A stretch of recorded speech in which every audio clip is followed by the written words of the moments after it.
del 2017. ¿Qué tal? Muy buenos días, bienvenidos a su programa Contacto Directo. Hoy son nuestros invitados María José Carrión, asambleísta electa de Alianza País, actual presidenta de la Comisión de Fiscalización. ¿Qué espacios de diálogo habrá desde el Legislativo con un Ejecutivo que ofrece esta mano extendida? La agenda y la oposición en este nuevo periodo de la Asamblea lo vamos a analizar. También hoy nos acompañará Pablo Arosemena, el presidente de la Cámara de Comercio de Guayaquil. Si baja el desempleo, aumenta el subempleo, es posible hablar de recuperación económica. Vamos a examinar también los datos del INEC.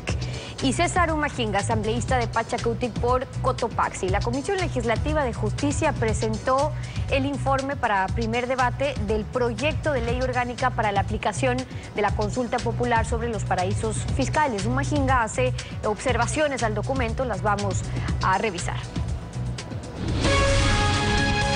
La actualidad, los protagonistas, el análisis y la información en Contacto Directo.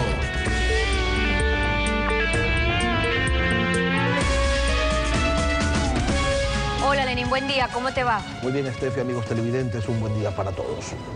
La semana próxima, Movimiento País analizará la agenda legislativa de la nueva Asamblea Nacional, así como la designación de las autoridades, miembros del CAL e integrantes de las distintas comisiones. Esto último, según Paola Pavón, será resuelto por el Buró Político del Movimiento, por Lenin Moreno como presidente electo y Rafael Correa como presidente nacional de esa organización política. Moreno durante la campaña se promocionó como un candidato de cambio. ¿Va a cambiar también la Asamblea Nacional? ¿Tendrá una mayor apertura al diálogo con los representantes de ese 48% del país que no coincide con el oficialismo? Esa es nuestra primera consulta para la doctora María José Carrión, asambleísta de Movimiento País, titular de la Comisión de Fiscalización. Doctora Carrión, buenos días. Buenos días, Lenin. Un saludo a los ciudadanos y ciudadanas que el día de hoy nos miran a través de Coavisa. También un agradecimiento profundo por la votación mayoritaria que hace pocos días se acabó de verificar a través de la apertura de escrutinios, y esto nos ha permitido consolidar ya definitivamente esto que sería una victoria nuevamente de Alianza País. Sin duda, lo que usted plantea es algo que debe discutirse en los próximos días dentro de la bancada y de las diferentes bancadas que se constituirán para la nueva Asamblea Nacional. ¿Cómo van a ser los mecanismos de diálogo que amerita en este momento el Ecuador, que requiere en este momento el Ecuador, para lograr sustentar, solventar, ayudar a la construcción de normas que vayan en beneficio de los ecuatorianos, de las ecuatorianas?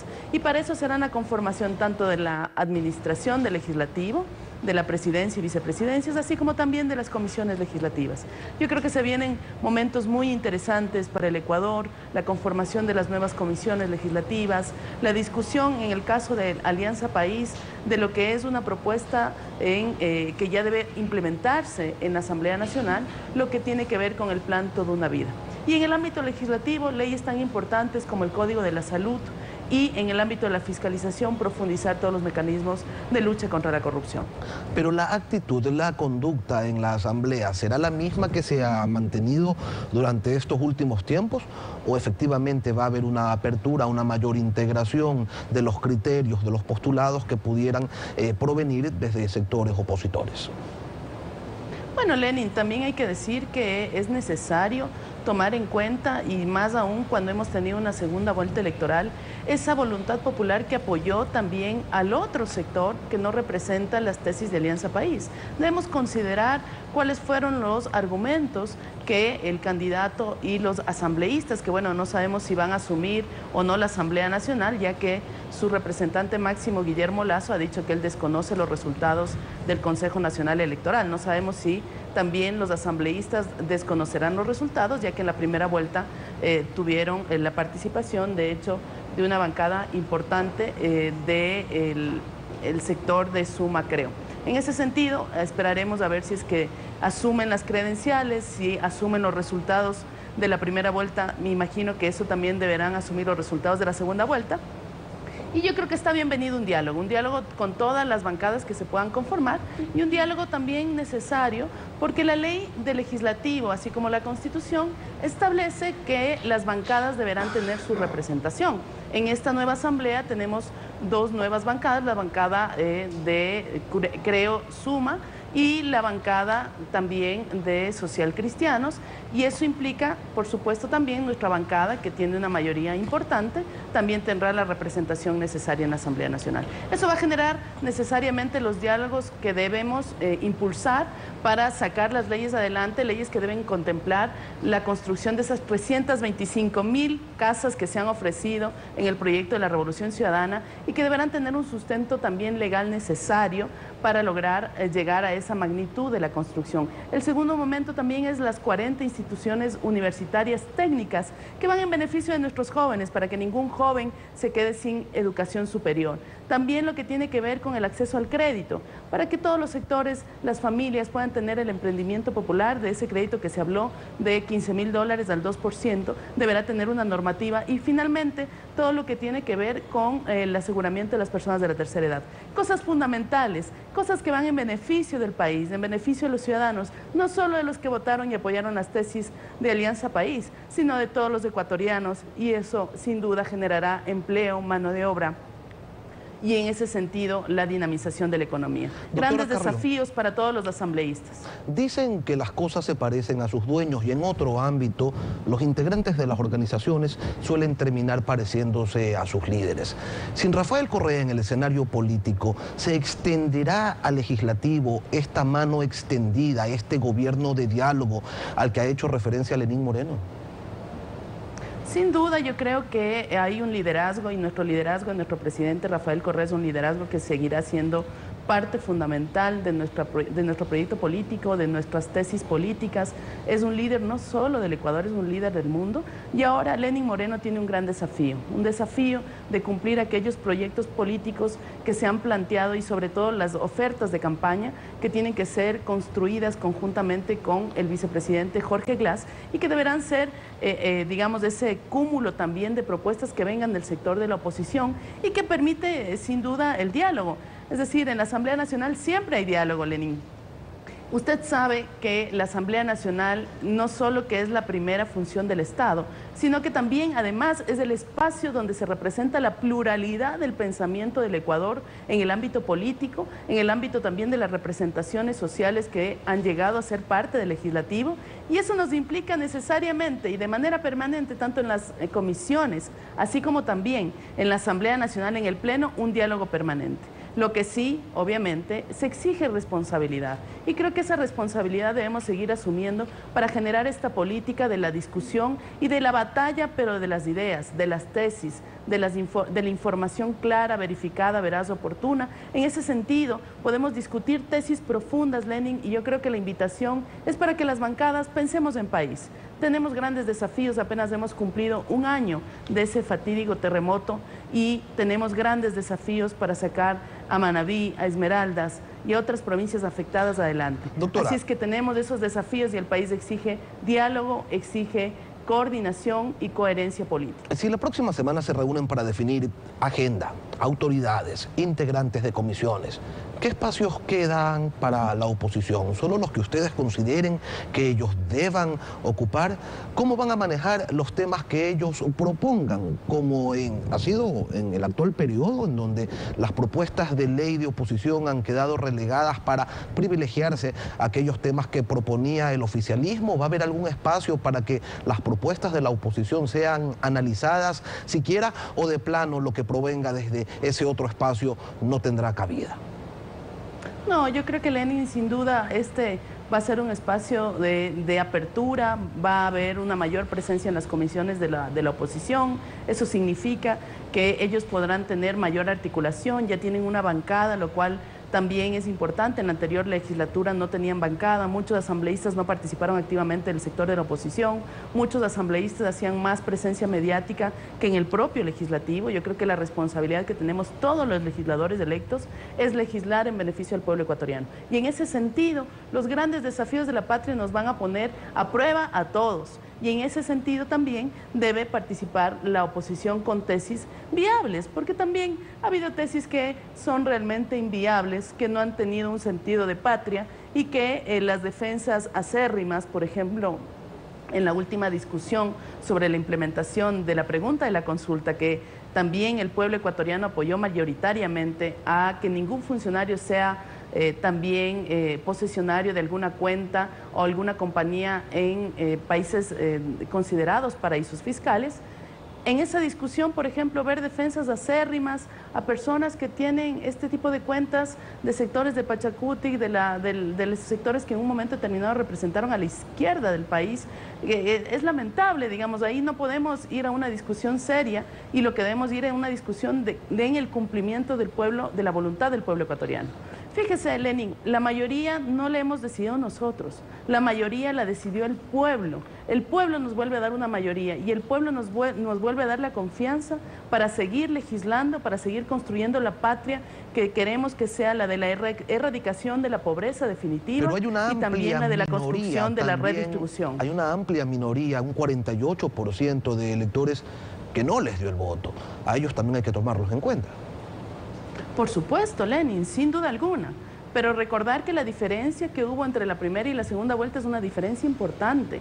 Hemos recibido el apoyo mayoritario para la Asamblea Nacional. Sin duda la tesis dista un poco ya cuando se discutió en la segunda vuelta. Ahí hubo una cercanía mayor, un apoyo mayor a, digamos, en comparación a la primera vuelta, a las tesis de Creo.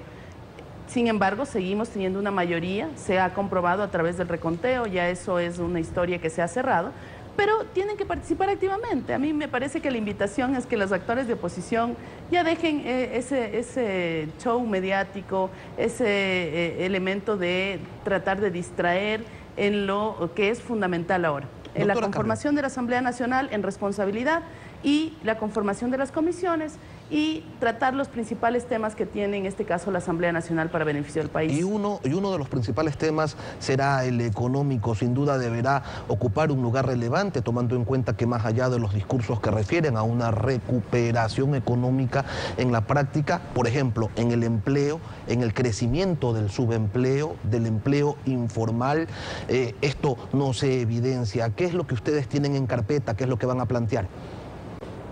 Bueno, Lenin, usted sabe que al asumir un nuevo gobierno ya se está desde hace algunos meses trabajando en un proceso de investigación desde el nuevo gobierno sobre la situación económica del país y en este sentido también las propuestas que se han ido planteando dentro del proceso de campaña electoral son propuestas absolutamente coherentes con la política que se ha dejado.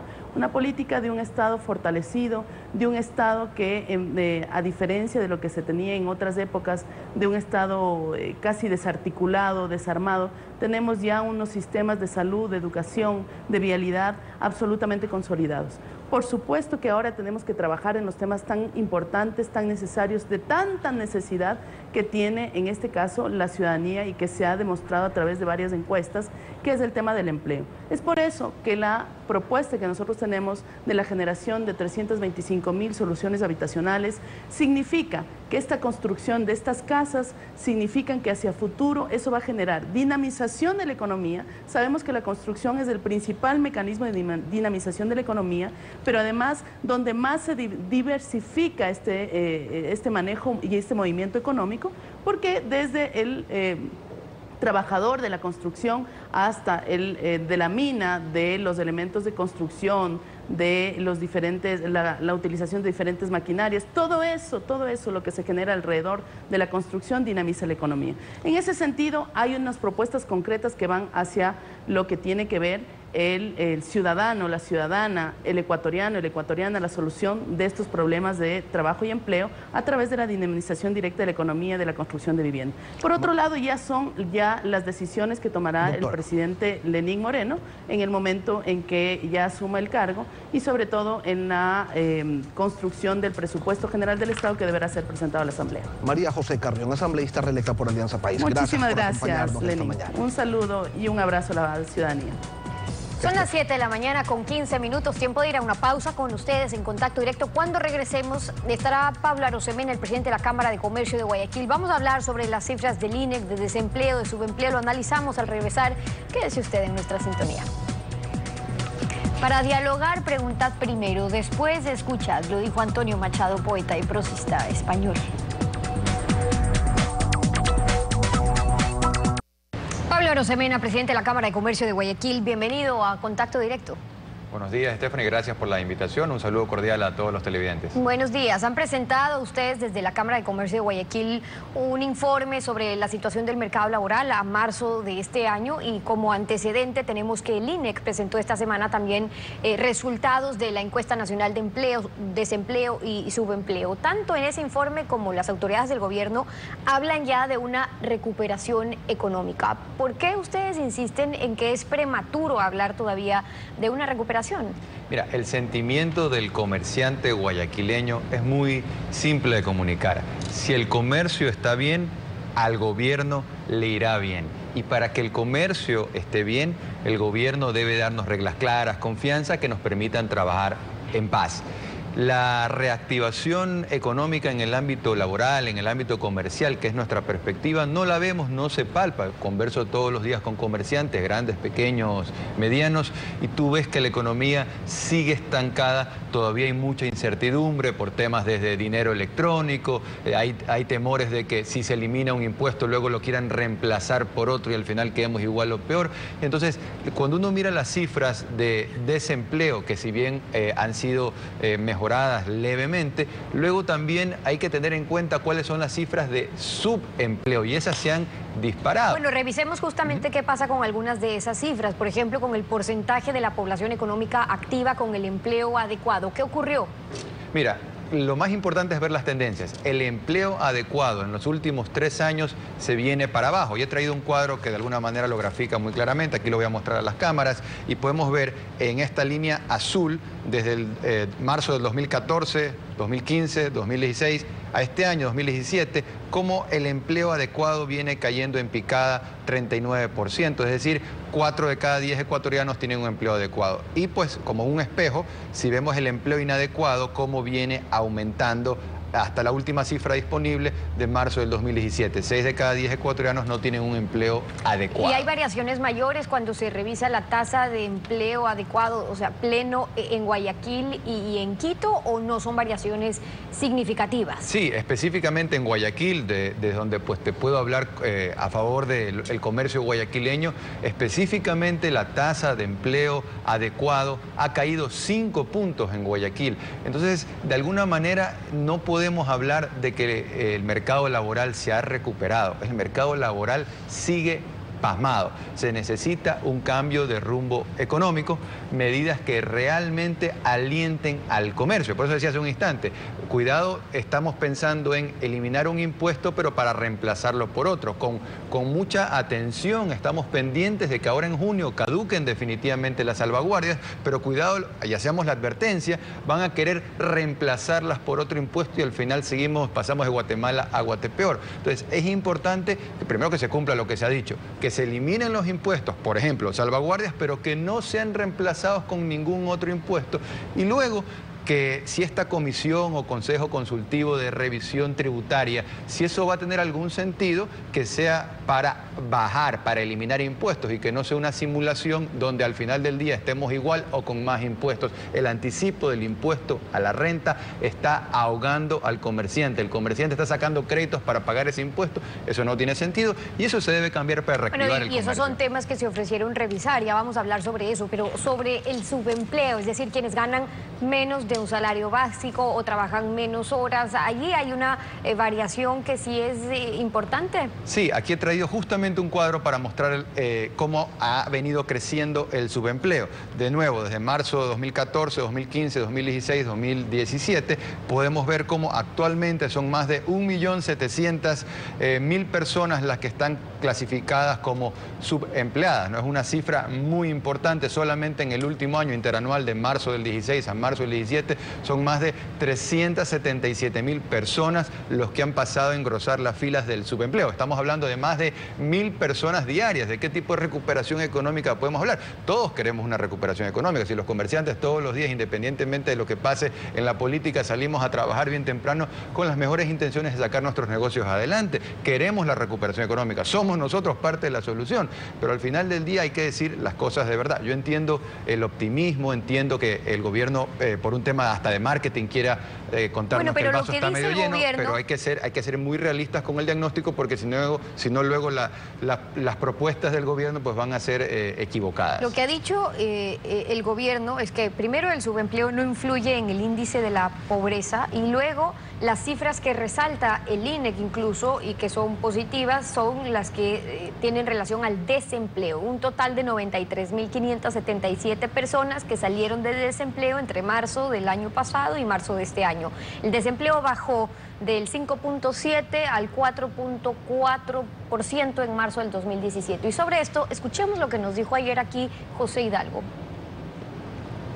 Las variables que sí son sensibles al ciclo económico son la tasa de empleo adecuado, que actualmente está en su mínimo histórico, es decir, está en 38,5%. Eso significa que apenas 38 de cada 100 ecuatorianos que quieren trabajar lo están haciendo en condiciones adecuadas. Y la tasa de empleo inadecuado está en su máximo histórico, alrededor del 57%, explicada principalmente por un repunte importante en el subempleo. Lo que creció fue el subempleo, es decir, personas que ganan menos del salario mínimo o que trabajan menos horas de las que quisieran trabajar. Baja el desempleo, pero a la vez sube la informalidad. Baja el desempleo, pero a la vez también baja el número de personas que están cubiertos por el IES. Entonces, no son cifras que están mostrando un repunte genuino en la actividad, sino que la gente no puede quedarse simplemente buscando trabajo y necesita salir a la calle para generar algún tipo de ingreso. Ese era su análisis, pero ustedes desde el sector comercial, ¿a qué le atribuyen entonces esa mejora en las cifras del desempleo? Estamos de acuerdo con lo que dice José Hidalgo. Como me le decía un comerciante el otro día, me decía: Pablo, esto parece una suerte de guinguiringongo laboral. Por un lado puede ser que algo esté mejorando, algo esté subiendo, un sub y baja, pero por otro lado, o sea, si sube por un lado la mejora del desempleo, pero por otro lado se está disparando el golpe en el subempleo. Entonces, al final de cuentas, no hay una recuperación laboral, hay una suerte de migración laboral de desempleados a subempleados, porque la naturaleza del ecuatoriano es emprendedor, trabajador. La gente no se queda de brazos cruzados clasificada como desempleada. La mayoría pasa rápidamente a tener algún tipo de emprendimiento o trabajo no formal, informal, que no es lo ideal, pero es lo que la gente hace para poder salir adelante. Entonces, en lo de fondo, la recuperación no es tal. La recuperación económica es posible, los comerciantes bregamos para eso, pero somos muy claros, se necesitan señales muy claras de lo que el comercio hoy necesita para salir adelante. Cuando hay una afectación al empleo pleno, estamos hablando no solamente de un problema del mercado, sino un problema social, que es lo más grave. Es decir, una cadena cuya cuerda se rompe por lo general por el lado más flojo. Cuando las empresas, los negocios, el comercio se ve afectado, los platos los pagan los empleados, los que ya no son contratados o los que pierden su trabajo, y por eso resulta tan indispensable reactivar el empleo. ¿Qué otras medidas están impidiendo ahora la generación de nuevas plazas de trabajo, que es justamente donde se debe poner énfasis? Y hay algo más, ¿no? Porque en este estancamiento tenemos que ver también las cifras del ingreso promedio laboral, cómo ha caído alrededor de un 6% de diciembre del 16 a marzo del 17, de $438 de ingreso promedio laboral a $412. Entonces, también hay una afectación. Dicen, no afecta a la pobreza. Bueno, la última vez que revisamos las cifras, solamente 6 de cada 10 familias tienen ingresos suficientes para cubrir la canasta básica. O sea, hay todavía problemas de fondo que no han sido resueltos.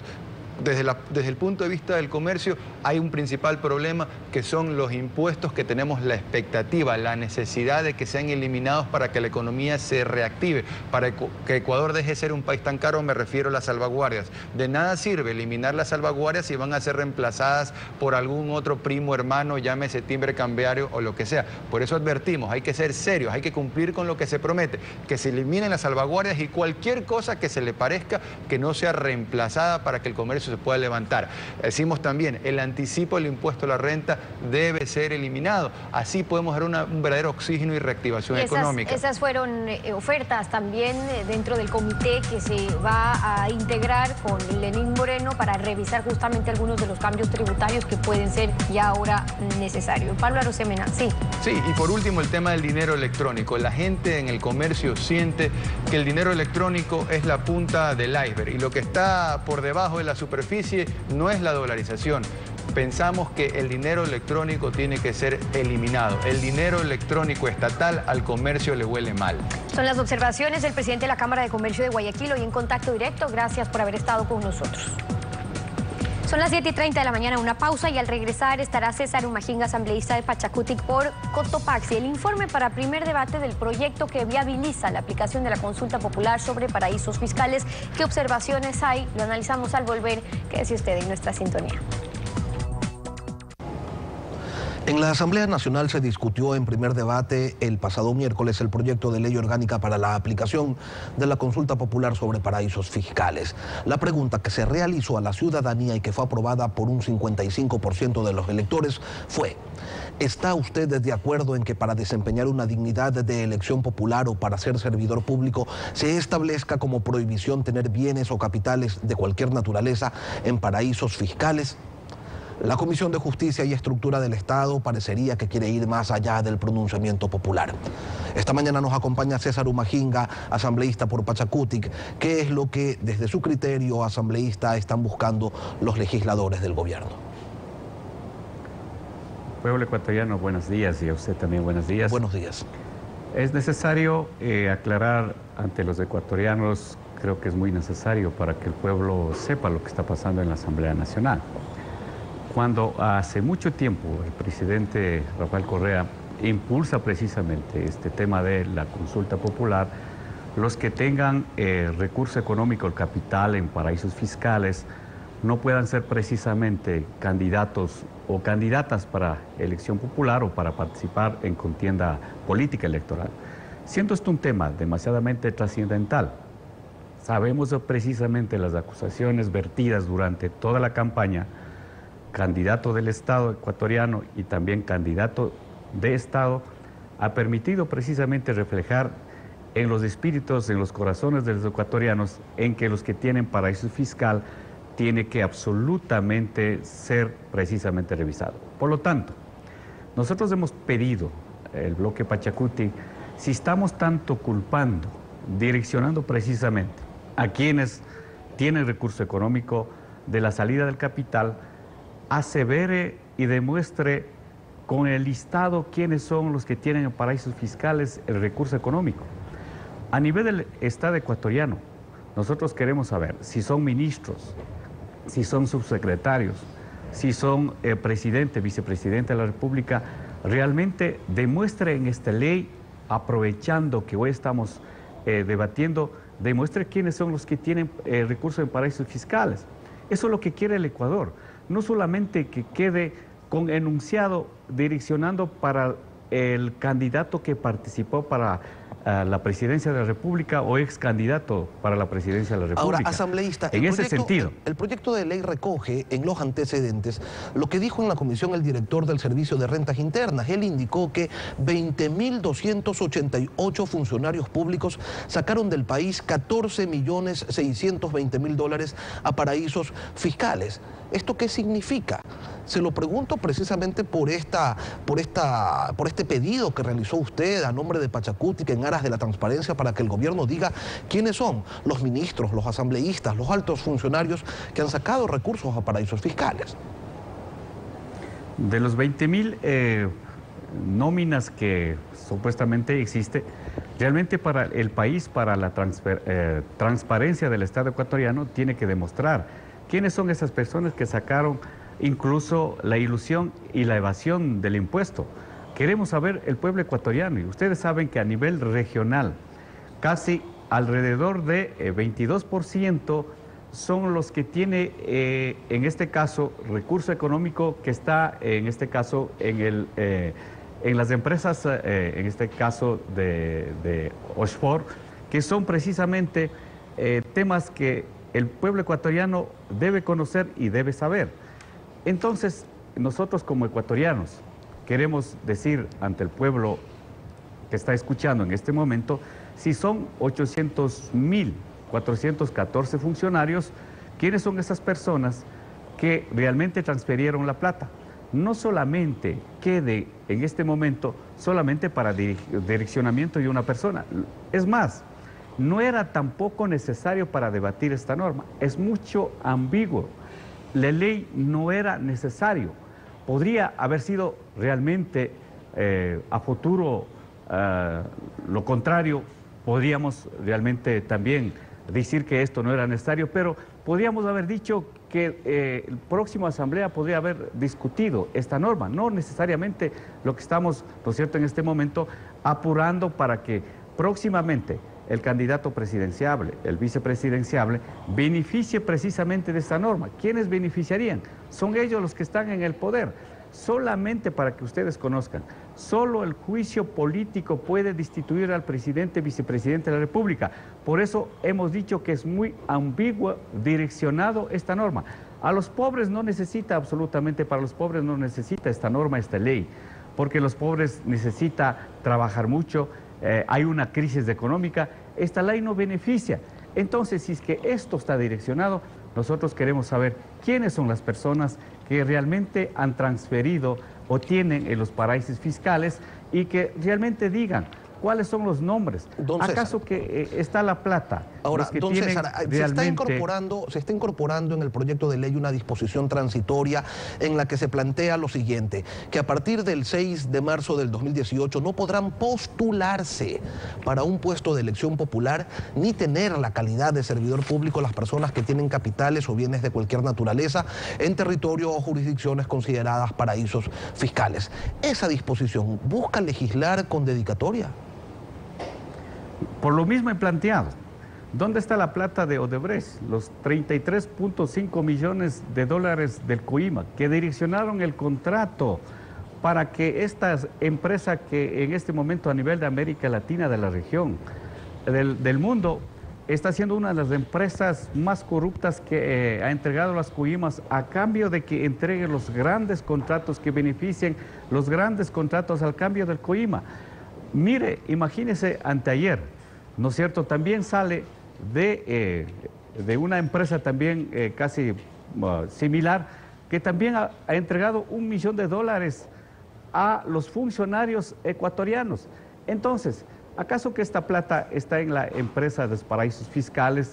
¿Acaso que también el recurso económico de Pareja Llanuselli, que está en los techos, que está dentro del colchón, que está dentro de la cama, también está en paraísos fiscales? ¿Acaso que la plata que está dentro del cemento enterrado, millones de dólares, también está en paraísos fiscales? Y por lo que nosotros queremos decir, por tanto sistema de corrupción continuo y permanentemente que hemos visto en el Ecuador, que hemos visto los ecuatorianos, que transparente quiénes son las personas que tienen paraísos fiscales. Ahora, don César, son del gobierno, son el gobierno de este régimen, funcionarios de este régimen. Entonces aclaren, el fiscal general del Estado tampoco ha hecho sobre todo la investigación sobre estos delitos que realmente a nivel de América Latina, de la región, ha sacudido. Don César, ¿esta ley hasta qué punto es viable? Porque resulta que el 113 de la Constitución contempla 8 puntos, que son los que impiden a cualquier ecuatoriano ser candidato, y ninguno se refiere a tener dinero, recursos en paraísos fiscales. En el caso de la Presidencia de la República, los requisitos constan en el 142 y ninguno señala como observación el tener bienes o recursos en paraísos fiscales. ¿Considera usted que se está buscando con esta ley orgánica reformar, ampliar la norma constitucional? Mire, nosotros habíamos presentado para que no se gaste en honrosos gastos en la campaña política cuando empezó a preguntar sobre este tema a través de la consulta popular. Nosotros a través del movimiento Pachacuti y también del candidato Paco Moncayo presentamos formalmente la reforma del Código Civil y no era necesario gastar en la consulta popular para que pueda absolutamente los funcionarios públicos que tengan en paraísos fiscales simplemente quede reformado, quede en LOLOSEP, y no era necesario de pronto también que salga como inconstitucionalidad la que usted ha referido, sobre todo el tema de violación constitucional. Por eso nosotros hemos dicho, esta propuesta que está dirigido hoy direcciona para los funcionarios públicos. De hecho, los que tienen en paraísos fiscales no serán nunca jamás funcionarios públicos. Los que tienen grandes recursos económicos, los que tienen ganancias, los que tienen recursos a nivel internacional, realmente ellos no van a ser funcionarios públicos. Los que son funcionarios públicos son los que ganan alrededor de $369 básico y entre 504 y sigue, ¿no es cierto?, por tabla así gradualmente. Entonces yo sí creo que estos temas el pueblo ecuatoriano quiere conocer, quiere saber si tanto ha acusado al Guillermo Lasso, que tiene 39 empresas asociadas, que está dentro del paraíso fiscal, entonces, ¿por qué en los 10 años no demuestra si como es un delito, si es que es un delito, debería demostrar y mandar a la cárcel? Entonces, no solamente sea direccionado, sino que también demuestre quiénes son los funcionarios, que saque la lista que absolutamente transparente por bien de la transparencia de los y de las ecuatorianas. César Humagín, asambleísta de Pachacutic, gracias por habernos acompañado el día de hoy. Muchas gracias. Concluimos así esta emisión y como siempre agradeciéndole a ustedes su confianza y sintonía. Nos volvemos a encontrar la próxima semana. Será hasta entonces un buen fin de semana para todos.